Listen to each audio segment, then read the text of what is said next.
जय श्री महाकाल। बहुत सारे साधकों के सवाल होते हैं कि खबीस साधना के बारे में कोई बताओ या ऐसी कोई साधना बताओ जो सटीक हो जाए, तुरंत हो जाए, हमें कोई दिक्कत ना हो और उससे हमें सट्टे का नंबर मिल जाए। तो ऐसी ही एक साधना आज आप लोगों के लिए दिवाली के अवसर पे होने वाली साधनाओं में शामिल की गई है। साधना जो है वो आराम से आप घर पे कर सकते हैं, कोई एकांत जगह पे कर सकते हैं। घर पे ना करें, किसी एकांत जगह पे करें, नदी किनारे कर सकते हैं, खेत में कर सकते हैं, कहीं पे भी कर सकते हैं। ध्यान रहे, जब तक आपको अति आवश्यक परिस्थितियां ना बन जाए तब तक आपको लोभ में सट्टे की साधना नहीं करनी चाहिए। क्योंकि एक बार किसी चीज को बुलाना तो आसान है, लेकिन उसको वापस भेजना बड़ा कठिन काम होता है। इस साधना से आपको सटीक नंबर मिलता है, लेकिन एक चीज और इसके साथ में घटित होती है, जो साधकों के साथ में पर्सनल अनुभव रहा है वही आपको बता रहे हैं। इस साधना को करने के बाद आपकी काम भाव बहुत ज्यादा बढ़ जाता है। इस साधना को करने के बाद आपकी काम शक्ति भी बढ़ जाती है। आप अपनी प्रेमिका, स्त्री या जो भी आपकी पत्नी वगैरह जो भी रहती है, जो भी आपका पार्टनर रहता है, उसके साथ 2-2 3-3 घंटे के अंदर भी संतुष्ट नहीं हो पाते हैं। ऐसी स्थिति बन जाती है लोगों में। उस चीज़ से घबराना नहीं है कि आपके साथ ऐसा क्यों हो रहा है, क्योंकि ये शक्ति का प्रभाव होता है। इस साधना से आपको जो नंबर है वो डायरेक्ट भी बता के जाता है। कई लोगों को डायरेक्ट सिद्ध हो जाता है, वचन हो जाते हैं, दिख जाता है, सामने प्रत्यक्ष हो जाता है, तो वो डायरेक्ट भी बताता है। कई लोगों को स्वप्न के माध्यम से बताता है, कईयों को आवाज़ आती है। सब साधकों के अलग अलग अनुभव होते हैं, सभी साधकों के। तो इस चीज़ का आपको विशेष तौर पे ध्यान रखना है कि सभी साधकों के अनुभव एक जैसे नहीं रहेंगे। किसी दूसरे से पूछ के साधनाएं नहीं की जाती हैं, इस चीज़ का ध्यान विशेष तौर पे रखें। शनिवार को रात को 9 बजे नहा धोकर स्वच्छ वस्त्र आपको पहनने हैं। पश्चिम मुख होकर आपको आसन पर बैठना है। अगरबत्ती, दीपक ये सब जला लेने हैं। दीपक भी जला लेना है। दीपक में क्या करोगे? सबसे पहले आपको क्या करना है, नहा धोकर तैयार हो जाओ। शनिवार को रात 9 बजे से पहले पश्चिम मुखी होकर आसन पर बैठना है। अगरबत्ती जो है 5 अगरबत्तियां जलाएंगे आप। नॉर्मली जो बाजार में मिलती है वो गुलाब की अगरबत्ती मिलती है, वो ले सकते हैं। और अगर अच्छा आपके पास में संसाधन वाले व्यक्ति हैं, अच्छा आपके पास में है, तो ऊद अगरबत्ती ले सकते हैं। ऊद की बत्ती ले सकते हैं, खुशबूदार अगरबत्ती ले सकते हैं। ठीक है, 5 अगरबत्तियां जलानी है। आप चाहें तो लोबान की अगरबत्ती भी ले सकते हैं।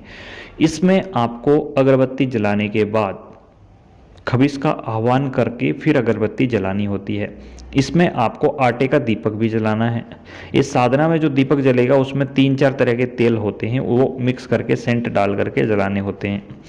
तिल का तेल, सरसों का तेल, चमेली का तेल, ये सब मिला करके रख ले में, उसमें सेंट मिला दे में, ये आपका तेल तैयार है। फिर उसको दीपक में डाल के जलाना है। दीपक में जो बाती है वो खड़ी रखनी है, बीच वाली बत्ती रखनी है। ऐसा नहीं है कि साइड वाली बत्ती रख दो, बीच में बत्ती होनी चाहिए दीपक के, उसको खड़ी बत्ती बोलते हैं। सामने एक मिट्टी का सिकोरा रखना है। सिकोरा जानते हैं ना, मिट्टी का सिकोरा कुम्हार के यहाँ मिल जाएगा। वहाँ आपको सिकोरे के अंदर कर्पूर जलाना है। कर्पूर जलाकर शराब की उसमें धार देनी है, 2 ढक्कन। अब आपको मिठाई का भोग लगाना है, और मिठाई जो है 2 पीस रख सकते हैं, कोई भी दूध की बर्फी वगैरह। पानी आपको 2 ढक्कन पानी वहाँ पे देना है, या 2 ढक्कन से ज़्यादा भी दे सकते हैं, नॉर्मली भी आप चढ़ा सकते हैं पानी। फिर उस आटे के दीपक को सर पे रखना है और 1 माला हकीक की माला से जाप करना है। ध्यान रहे, आटा जो है कई बार सर पे चिपक जाता है, तो आप कपड़ा डाल के उसके ऊपर रख करके फिर आप दीपक को रख सकते हैं। हिलना नहीं है, नहीं तो आग लग जा सकती है सर के ऊपर, इसलिए आराम से शांति से करना चाहिए, सावधानी से करें, स्वयं की जिम्मेदारी पे करें। दूसरी चीज़, आटे के दीपक को थोड़ा जल्दी बना के रख लें। इससे क्या होगा? इससे होगा ये कि जो दीपक आपने थोड़ा जल्दी बना करके रखा था, उस दीपक की वजह से आपका सर के ऊपर कोई चिपकेगा नहीं, तो दिक्कत नहीं होगी, डर भय नहीं रहेगा। इस आटे के दीपक में जो आपने बत्ती लगाई है वो खड़ी बत्ती थी। अब आपने 1 माला हकीक माला से जाप कर लिया, ये पहले दिन का हो गया। दूसरे दिन 2 माला लगेंगी, तीसरे दिन 3 माला, ऐसे 7 दिन 7 माला करनी होती हैं। ये ध्यान रख लीजिएगा। साधना के अनुभव गुप्त रखने हैं, किसी को बताना नहीं है। सबके अनुभव अलग अलग होते हैं। किसी व्यक्ति के सामने प्रत्यक्ष आता है, किसी के सामने प्रत्यक्ष नहीं आकर आवाज़ आती है, किसी को आवाज़ नहीं आती, स्वप्न के माध्यम से नंबर दिखने शुरू हो जाते हैं डायरेक्ट। इस साधना में आपको जब सिद्ध हो जाता है तो वो सटीक नंबर देगा। जब नंबर आपको देता है, थोड़ा सा एक चीज का ध्यान रख लीजिएगा, आप वचन अगर देता है तो 3 वचन कर ले में, 3 वचन का वीडियो हमने बना रखा है, कौन से वचन करने होते हैं आप ढूंढ के देख सकते हैं। दीपक को प्रतिदिन बहते हुए पानी में बहा देना है और बची हुई सामग्री भी बहा देनी है। सामग्री आपकी क्या है? 3-4 तरह के तेल हो गए, सेंट हो गया, मिठाई हो गई, शराब हो गई देसी, अगरबत्ती, दीपक, जल, कर्पूर, ये सब आपकी सामग्री है। इस सामग्री के अंदर आपको कोई भी शेष नहीं रखना है, उतनी ही सामग्री लेके जाएं जितनी आपको यूज करनी है प्रतिदिन। हाँ, बची हुई सामग्री आपको प्रतिदिन जल में प्रवाहित कर देनी है, बहते हुए जल में। बहता हुआ जल नहीं मिले तो आप किसी एकांत स्थान पे गड्ढा खोद के मिट्टी का उसके अंदर दबा दें। एक चीज़ का और ध्यान रखना है, इस साधना को करते समय आपको अजीब अजीब ख्याल आएंगे, बीच में आपको छोड़ने का मन करेगा, इसको साधना को बंद नहीं करना है। और क्या ध्यान रखना है, और आपको यह ध्यान रखना है कि सबकी साधना एक जैसी नहीं होती है, दूसरे को बता करके शेयर ना करें बात को। कई लोग जैसे ग्रुपों में ढिंडोरा पीटते थे, हमें ये दिख रहा है, हमें ये नहीं दिख रहा है, ये सब चीज़ें नहीं करनी होती, क्योंकि ये साधना का जो पद्धति होता है सबका अलग अलग होता है। ये वायु मार्ग है, किसी के पाँव के निशान नहीं मिलते यहाँ। इस साधना से एक घबराहट लोगों में और होती है, काम वासना बढ़ जाती है और काम शक्ति बढ़ जाती है। 2-2 घंटे तक इंसान डिस्चार्ज नहीं हो पाता है।